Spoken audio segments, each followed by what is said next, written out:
마가복음 6장. 예수님께서 거기를 떠나 고향으로 가셨습니다. 제자들도 예수님을 따라갔습니다. 안식일이 되자 예수님께서 회당에서 가르치기 시작하셨습니다.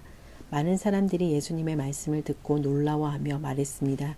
이 사람이 어디서 이런 것을 얻었을까? 이 사람에게 있는 지혜는 어떤 것인가? 이 사람이 손으로 일으키는 기적은 어떤 것인가? 그는 목수가 아니냐? 그는 마리아의 아들이고 야고보, 요새, 유다, 그리고 시몬의 형이 아니냐? 그의 누이들도 우리와 함께 있지 아니하냐? 그러면서 사람들은 예수님을 배척했습니다. 예수님께서 그들에게 예언자가 고향과 친척과 자기 집을 제외하면 어느 곳에서나 존경을 받는다라고 말씀하셨습니다. 예수님께서는 몇 명의 환자에게 손을 얹어 고쳐주셨을 뿐 많은 기적을 일으킬 수 없었습니다. 예수님께서는 그들이 믿지 않음에 놀라셨습니다. 그 예수님께서 마을을 두루 다니시며 가르치셨습니다. 예수님께서 12제자를 불러 2사람씩 보내기 시작하셨습니다.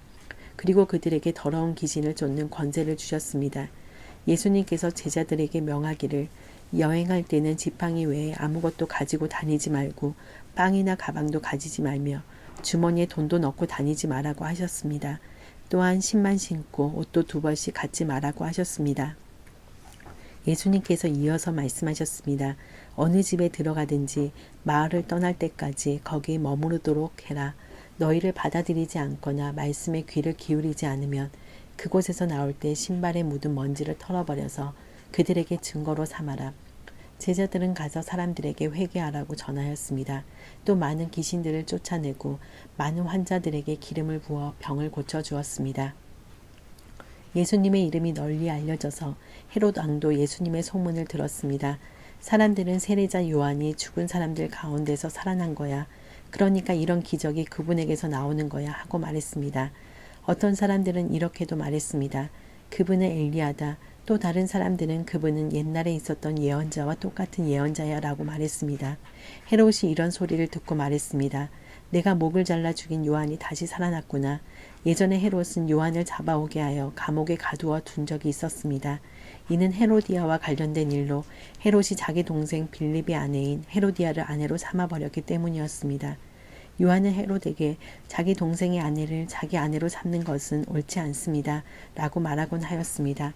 그래서 헤로디아는 요한을 미워하였습니다. 헤로디아는 요한을 죽이고 싶었지만 그럴 수 없었습니다. 그것은 요한이 의롭고 거룩한 사람이란 것을 아는 헤롯이 요한을 두려워했기 때문입니다. 그래서 요한을 살려두었습니다. 요한의 말이 듣기엔 괴로웠지만 그의 말을 즐겨 들었습니다. 그런데 요한을 죽일 수 있는 좋은 기회가 왔습니다. 자기 생일에 헤롯은 고관들과 천부장들, 갈릴리의 기빈들을 초청해서 잔치를 베풀었습니다. 헤로디아의 딸이 춤을 춰서 헤롯과 잔치에 참여한 손님들을 즐겁게 해주었습니다. 그래서 헤롯 왕이 소녀에게 말했습니다. 내가 원하는 것을 말해라. 그러면 그것을 선물로 주겠다. 헤롯은 네가 무엇을 달라고 하든지 다 주겠다. 내 나라의 절반이라도 말이다. 하고 맹세했습니다. 소녀는 자기 어머니에게 가서 무엇을 달라고 할까요? 하고 물었습니다. 그러자 어머니가 대답했습니다. 세례자 요한의 머리를 달라고 해라. 소녀는 즉시 왕에게 돌아가서 바로 이 자리에서 세례자 요한의 머리를 쟁반에 담아주세요 하고 요청했습니다. 왕은 매우 괴로웠지만 자기가 한 맹세 때문에 그리고 잔치에 참여한 손님들 때문에 소녀의 요청을 거절할 수 없었습니다. 왕은 곧바로 시일에 군인을 보내 요한의 머리를 가져오라고 했습니다. 군인은 가서 감옥에 있던 요한의 머리를 잘랐습니다. 그리고 쟁반에 담은 그의 머리를 가져와 소녀에게 주었고 소녀는 그것을 자기 어머니에게 가져다 주었습니다. 요한의 제자들이 이 소식을 듣고 가서 요한의 시체를 가져다가 무덤에 묻었습니다. 사도들이 예수님께로 돌아왔습니다. 그리고 자신들이 했던 일과 가르쳤던 것을 모두 예수님께 말씀드렸습니다. 예수님께서 말씀하셨습니다. 외딴 곳으로 따로 가서 잠시 쉬도록 하라. 이렇게 말씀하신 것은 오고 가는 사람들이 너무 많아 예수님과 사도들이 식사할 시간조차 없었기 때문입니다. 그래서 그들은 외딴 곳으로 배를 타고 갔습니다. 그러나 떠나는 모습을 보고 사람들이 그들인 줄 알아챘습니다. 그래서 사람들은 여러 성읍에서 길을 따라 함께 달려가서 그들보다 먼저 그곳에 이르렀습니다. 예수님께서 배에서 내리시면서 많은 사람들을 보셨습니다. 예수님께서는 그들을 불쌍히 여기셨는데 그것은 그들이 마치 목자 없는 양과 같았기 때문입니다. 예수님께서는 그들에게 많은 것을 가르쳐 주셨습니다. 이미 날이 저물었습니다. 제자들이 예수님께 와서 말했습니다. 이곳은 빈들이고 시간도 너무 늦었습니다. 그러니 사람들을 보내어 근처에 있는 농가나 마을에 가서 먹을 것을 사 먹게 하는 것이 좋겠습니다. 그러나 예수님께서 대답하셨습니다. 너희가 먹을 것을 주어라. 그들이 예수님께 말했습니다. 그러면 우리가 가서 200데나리온 어치의 빵을 사서 먹이라는 말씀이십니까? 예수님께서 그들에게 물으셨습니다. 너희가 가진 빵이 얼마나 되는지 가서 알아보아라. 그들이 알아보고 나서 말했습니다. 빵 5개와 생선 2마리가 있습니다. 예수님께서 사람들에게 무리를 지어서 풀밭에 앉으라고 하셨습니다.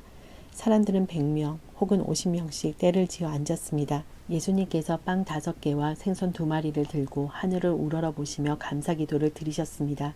그리고 제자들에게 빵을 떼어서 나누어 주도록 했습니다. 그리고 생선 2마리도 나누어 주셨습니다. 모든 사람들이 배불리 먹었습니다. 제자들은 12광주리에 남은 빵 조각과 물고기를 거두어 드렸습니다. 빵을 먹은 남자 어른은 5,000명이었습니다. 예수님께서 제자들에게 배를 타고 호수 건너편에 있는 벳세다로 먼저 가 있으라고 말씀하셨습니다. 그동안에 예수님께서는 사람들을 집으로 보내셨습니다.